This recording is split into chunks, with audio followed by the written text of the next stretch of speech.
All right, I'm going to answer the great question of how to make coq au vin, or what some people would call chicken sauté and red wine sauce, French style. And we're going to get right into it now. This is something that we're going to cook on top of the stove, and this is kind of a sauté braising combination.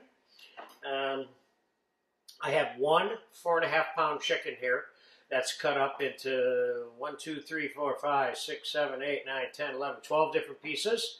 The breasts are quartered and so on and so forth. And we're going to start out. I'm going to get you started on this. It's going to take a little time to get this ready to start simmering and be braised. So we're going to season the chicken on both sides with salt and fresh pepper. Now, what does coq au vin mean? It means rooster with wine. But the practice of using chicken seems to have taken over in France. And so let's turn it over this way. We can season it on the other side this way. And anyway, people use regular 3, 4, 5, 6, 7-pound chickens to make this now. And this is a classic. This is always made with red wine. Let's get these floured and let's start sauteing these in the very pan that we're going to braise this entire thing in. Now, this is traditionally floured. Doesn't mean you absolutely have to flour it, but this will help thicken the sauce a little bit that we're making at the same time that we're cooking and braising the chicken. We're making the stock and ultimately the braising liquid that traditionally would be served with this, okay? So I got a hot pan that I rendered this bacon in right here, and this is part of the garnish that's going to go on the finished chicken dish, because I'm making you two versions. I'm making you the home-style provincial version, and then I'm making you the little bit more refined, slightly sexier version of the same coq au vin, okay? So let's start by getting these pieces sauteing so I have room to season the other ones.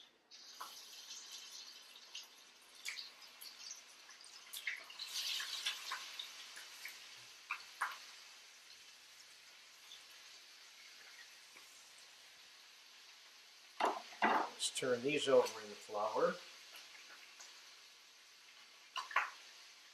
Now I'll remind you that there's probably 100 varieties of coq au vin, but one of the common denominators that they all have and probably should have is, first off, they're made with chicken or rooster.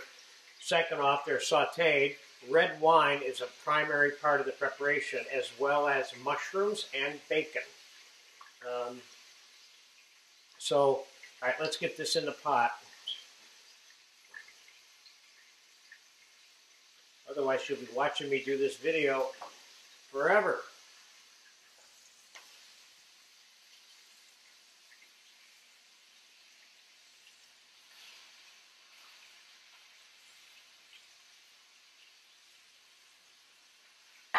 Okay, let me wash my hands real quick.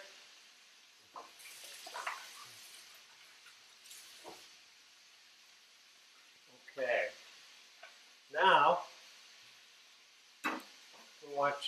I have some more bacon fat here, and I have another hot pan ready to go here. I'm going to saute the celery, carrots, and onions, the mirepoix. I have about 3 cups here. That's going to be part of the stewing process. More bacon fat, a couple of tablespoons. Mirepoix. And some thyme and bay leaf, dried.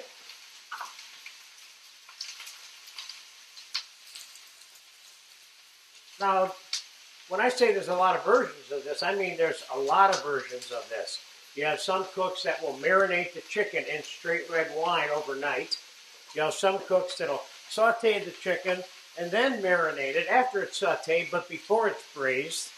And what I'm giving you is a really good, common, traditional, conservative version of this very, very traditional dish.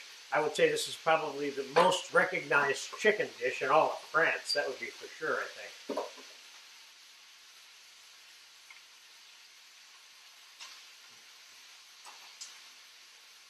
So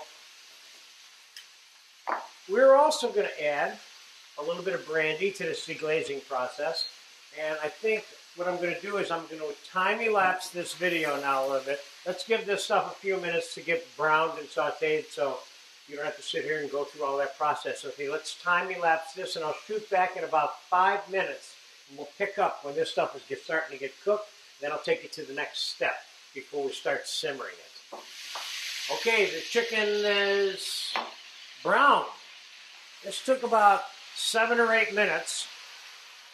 Of course, the hotter your pan, the faster it takes, okay? So we're going to set that down. Now, I added, which I forgot to add right in front of you a few minutes ago, is I had some sliced mushroom scraps and things I had, which are now mixed into the mirepoix. Now, I'm going to add a little bit of cognac. And I'm doing it over here because I'm going to keep this away from the stove. There we go. Kind of burn that brandy off a little bit. Now, I'm going to take some of the red wine and we're going to pour it on the chicken. Now, there's all kinds of versions of chicken stock added to it now, or ground beef stock, or a little bit of demi-glaze added to it, or water. All of the above work. I think what I'm going to do is I'm going to add a little bit of brown demi-sauce. And of course we're going to, that's not enough. I got to put more, but let me get this mirepoix in here. And probably add probably total here, maybe a cup and a quarter of some brown sauce. And then I'll add a little bit of this bacon to it, taking the pieces that have kind of like the most fat on them.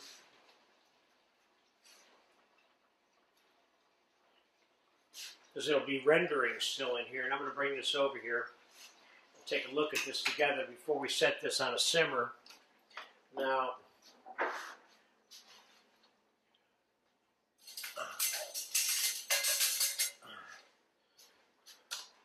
so what we have here is mirepoix, and I forgot to put garlic in here, so I'm going to throw some in here right now. Probably should have cooked it a little bit, but it's all right. It's going to cook anyway. Let's put about 2 to 3 tablespoons of chopped garlic on there.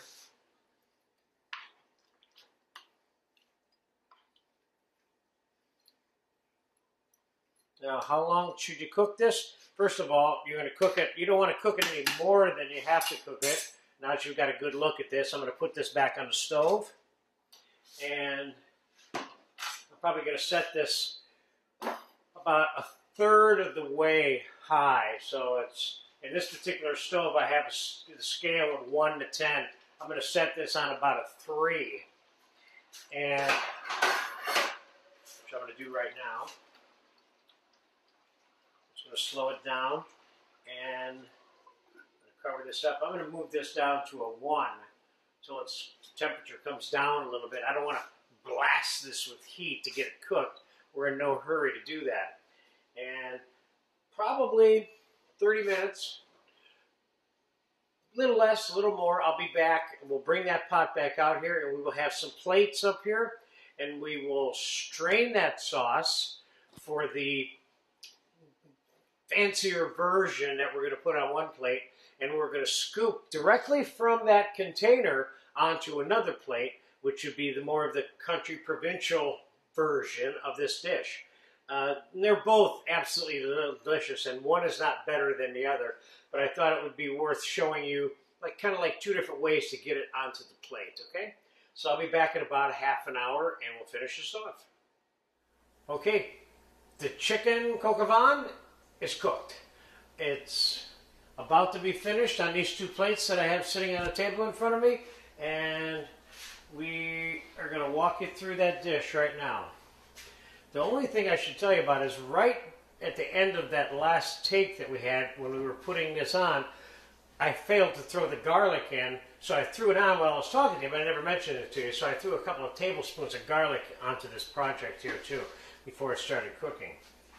Now, what we have here is cooked chicken, and what I'm going to do is I'm going to take it out of this pan, and the first thing we're going to do is we're going to do the short version, the country version of how to serve this. This is not a crispy thing. You have the flavor of the brown chicken, but you don't have any crispiness of the sauté, and you never do in this particular dish. But, you know, there's a lot of preferences. I will tell you that many times over the years when I'm working in restaurants as a chef, and especially in the last 15 years, often when I serve this, I would get it to this point earlier in the day, and then I would take the skin off of it because I found that most customers wanted the skin off. Maybe we'll do that with one of them today, at least two, but it's an option for, you know, you're concerned about consuming fat you don't need, but you still want the flavor, which is in here. So cooking it with the skin is good. Of course, this particular type of dish renders a lot of fat that needs to be removed from the pan before it's served on the plate. So what we're going to do here is we're going to do what I would call a quick makeshift version of the country style way of doing this, the home style, provincial style, whatever you want to call it. What we're going to do is we're going to tilt this saute pan, and we're going to remove some of this fat before we spoon this food onto the plate. Now keep in mind that if you get any fat on the plate, you can always dab it up with a paper towel before you serve it. The other not so obvious solution to defatting this braising liquid is to strain it or not strain it and let it get really cold, and all the fat will congeal on the top, and then you can take it off. We're going to take a shot at it now by putting the country version on the plate, and I'll see if I can avoid some of the fat in this particular case. If I don't, I'll show you how to take the fat off the plate. Let's face it, this is chicken with bacon. You're going to have some fat, okay? So we'll take a little bit of thigh, and we'll take one of the wings, and one of the drummies, and a piece of the breast, and one of the little mini drummies from the wing, and there's a dinner right there for sure. Then I'm going to take, let's slide this over here. I'm going to take food from in here, trying to avoid big pieces of bay leaf. So we've got mushroom, celery, carrot, onion in here. Let's get rid of these bay leaves. That's why I didn't crumble these bay leaves up. This is not something you would normally serve because they're not, quote, edible with the dinner. So let's get a couple pieces of nice bacon in there, you see.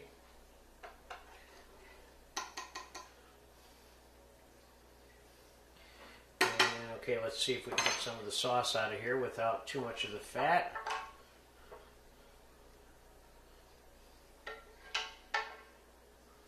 Now that, then maybe put a little bit of tomato concasse on there,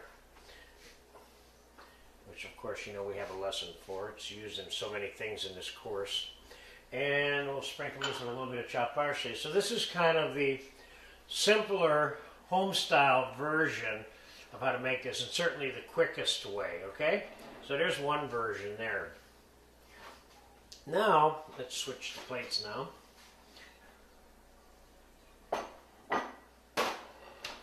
And let's strain this. Let's get it on the stove with some different garnishes.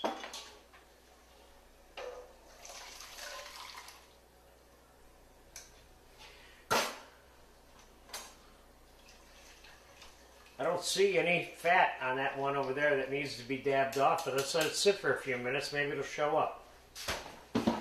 That gets discarded.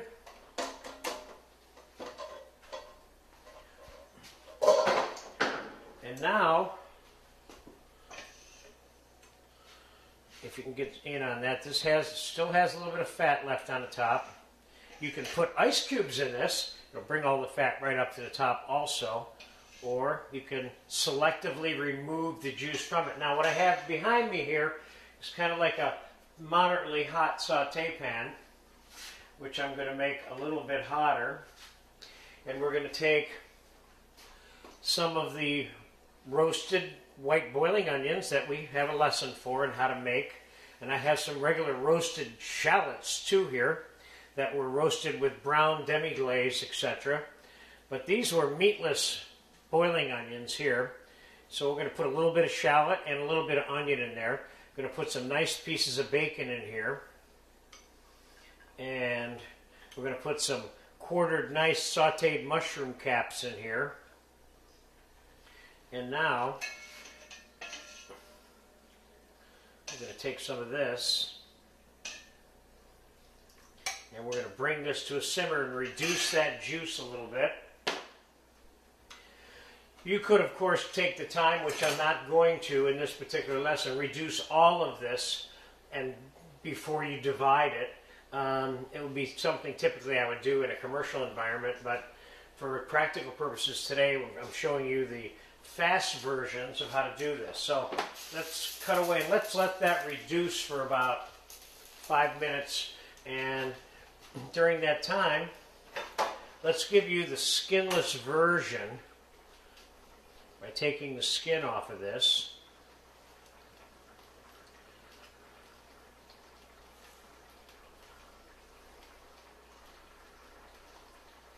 Now some people would say, oh man, he's throwing away all that good skin, and you're right, that's what I'm doing. This one didn't have much skin to begin with. I'd say you got a dinner right there.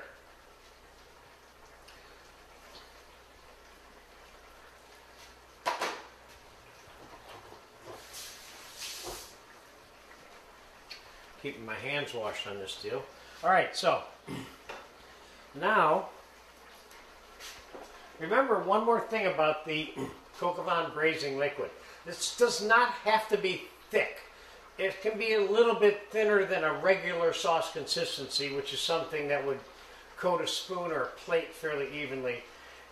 This dish is made in various ways. It can be a little thicker, it can be a little bit thinner, and it's still a great coq au vin as long as you practice all of the other important principles that are required to make this traditional dish. Okay? Okay, so let's put some of the other garnish on here.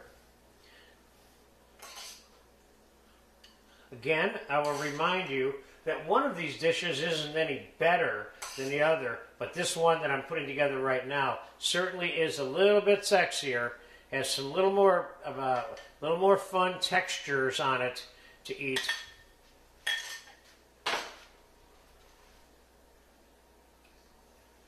This one again, I will put a little bit of concassé on this one just for fun and some color. And I'll put a little bit of chopped parsley on this one just for fun. I mean, you can do all kinds of things. Like, I have some fresh cracked black peppercorn. If you like this kind of thing, you can put some cracked black peppercorn on it, or whatever your fresh herb chop choice might be, or a sprig of fresh rosemary, or anything along those lines.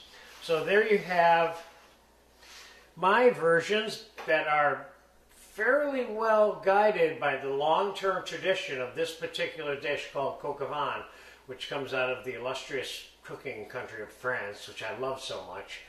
And this is braised sauteed chicken. Enjoy it, and if you get a chance to make this for a special occasion or for any reason, do it. You'll really enjoy this.